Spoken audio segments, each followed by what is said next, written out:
إن الحمد لله نحمده ونستعينه ونستغفره ونعوذ بالله من شرور أنفسنا ومن سيئات أعمالنا من يهده الله فلا مضل له ومن يضلل فلا هادي له وأشهد أن لا إله إلا الله وحده لا شريك له وأشهد أن محمدا خير نبي أرسله أما بعد Allahun Azza wa Jalla falënderojmë prej tij falje dhe ndihmë kërkojmë.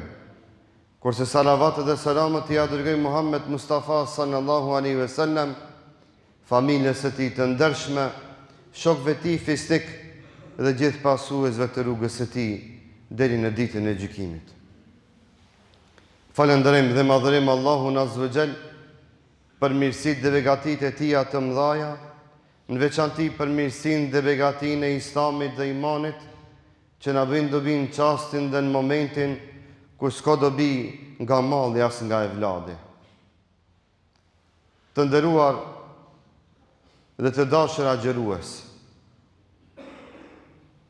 që Allahu Azza wa Jall na ka nderu e na ka privilegju, që na ka dhënë ymer dhe shëndet, që sot të jemi në mesin e robërve dhe besimtarve që agjerojnë për hir të Allahut Azza wa Jall.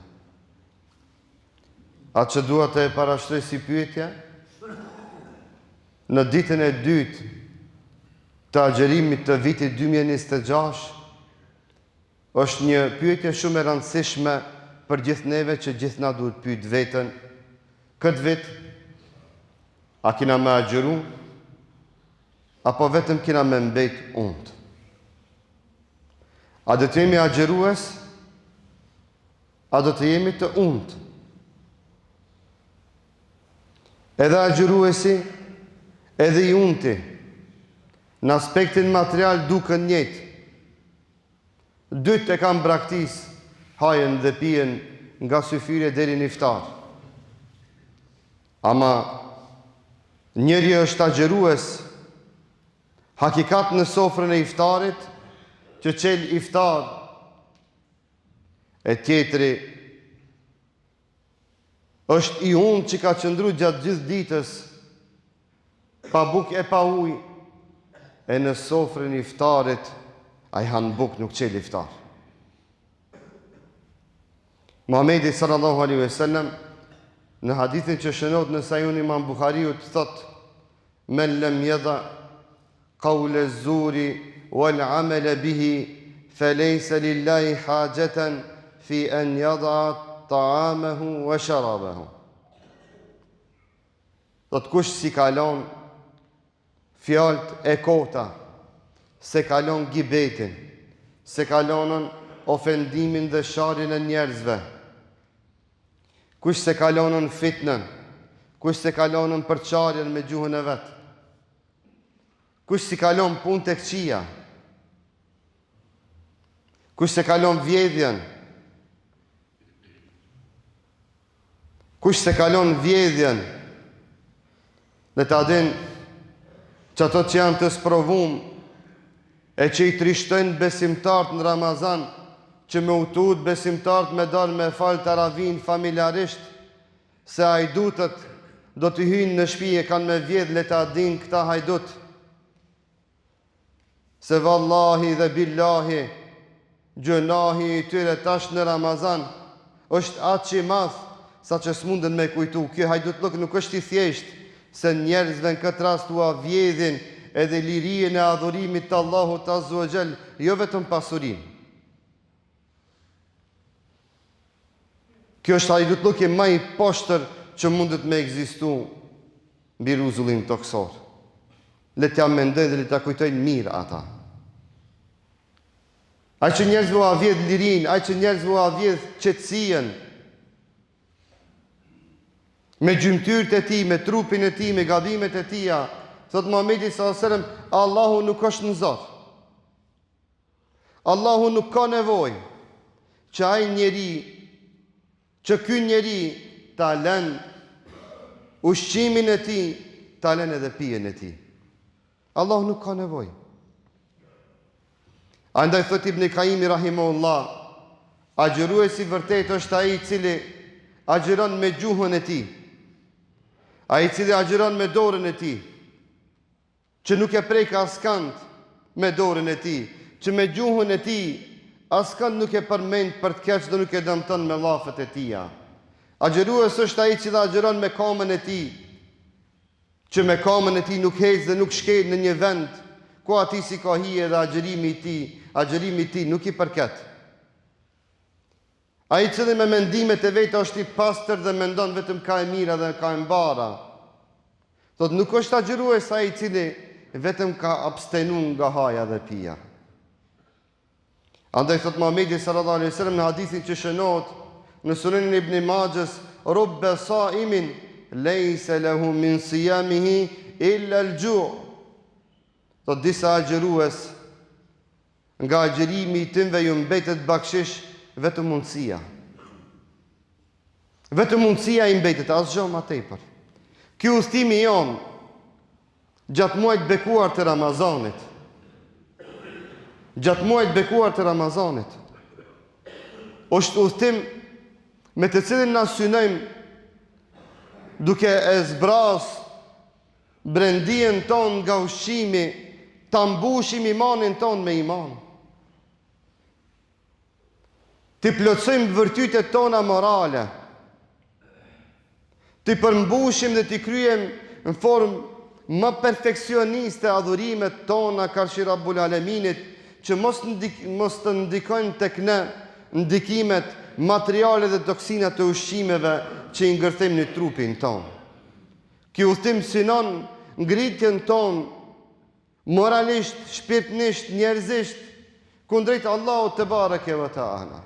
Së është adhurim që bëhet vetëm për Allahun azza wa jall, që është adhurim që mbetet vetëm e vetëm mes agjëruesit dhe Allahut azza wa jall. Andaj o vëllezër dashur, a t'ja bëjmë pyetjen vetvetes këtë Ramazan?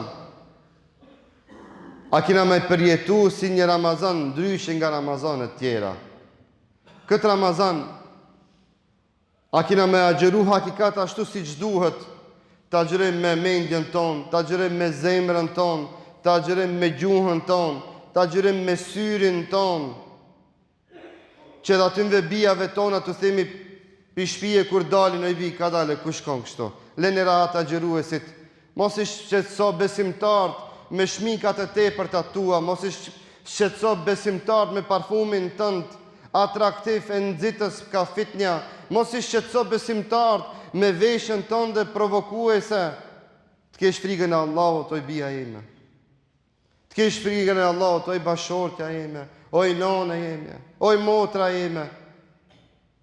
Që gjithna si shoqëri të kontribojmë që gjatë ti muajt të bekuar të Ramazanit, që gjithna së bashku agjërojmë me gjithë motrat tona, bashortet tona, bijat tona, që gjithna kolektivisht të ndikojmë në parandalimin e çdo të keqe që mundet me ndiku negativisht në agjërimin tonë. Elhamdulillah, elhamdulillah, elhamdulillah, na jetojmë me një vend, me një shoqëri ku që të gjithë e duan agjërimin, ku që të gjithë e duan agjërimin, ku që të gjithë e respektojnë agjërimin. Ama hajde të bëhemi me të vërtet hakikat agjërues e të mos mbetim vetëm unë. E lusë Zotin e madhë që Allahu të na e pastron njetet. E lusë Zotin e madhë që Allahu të bareke ve teala të na e sabër dhe durim, që këtë muaj të bekum të Ramazanit të agjërim ashtu siç na ka hije, që Allahun ton të egzojmë duke e kry këtë adhurim ashtu siç i përket çdo besimtari dhe çdo agjëruesi. E kulu ma tesmeun, walhamdulillahi rabbil alamin.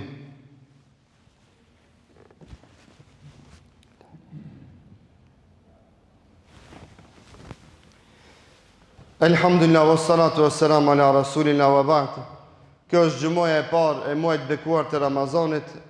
Andaj do t'ju këshmilut për rizat Zotit, që në hiset e sadakas suaj të leni për xhamin i Sabeju për nevojat mujore që i ka kjo xhami e bekume, e që me të vërtet për para përgatitem për Ramazan këshilli i xhamis ka pas harxime të mëdhaja, madje edhe disa pjesë të projekteve ende janë duke u kry, dhe harxhimet vetëm se më do të jenë edhe më të mëdha, që xhamati të jetë më i kënaqur dhe më komod gjatë kryerjes së adhurimit, do t'ju këshmilu që në daljet e xhamisë të nderoni këtë xhami me sadakat tuaj. E keni nderu këtë xhami duke ardhur se agjërues, mu fal këto, mundohuni që një hisë të sadakas suaj të eleni për këtë shtëpi të Allahut Azza wa Jall.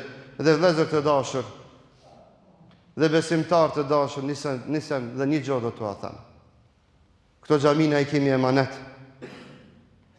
Ai cili ka pranu këto emanete nga baballarët e vet, nga gjyshrit e vet, ja jep fisebilillah për i Zotit në hasrin e xhamis, e shkon dhe shpreson shpërblimin namaz të Zotit, ja nëse se ka fisebilillah dhe fol masane, për i Zotit në mos jape heq. Për i Zotit Allahut në mos jep heq.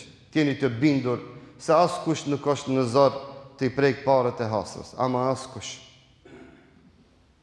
Ja jep e fisebilillah, e leni kitë musliman të rahat, ja mos e jep majnë të gjindën, e leni apet këtë musliman të rahat, me rëndësi është në njëri tjetrin të lom rahat. Zoti ju rahatoft me xhennet, e ju rahatoft me të mirat e tia, që ndihmoni këtë xhami dhe çdo xhami tjetër.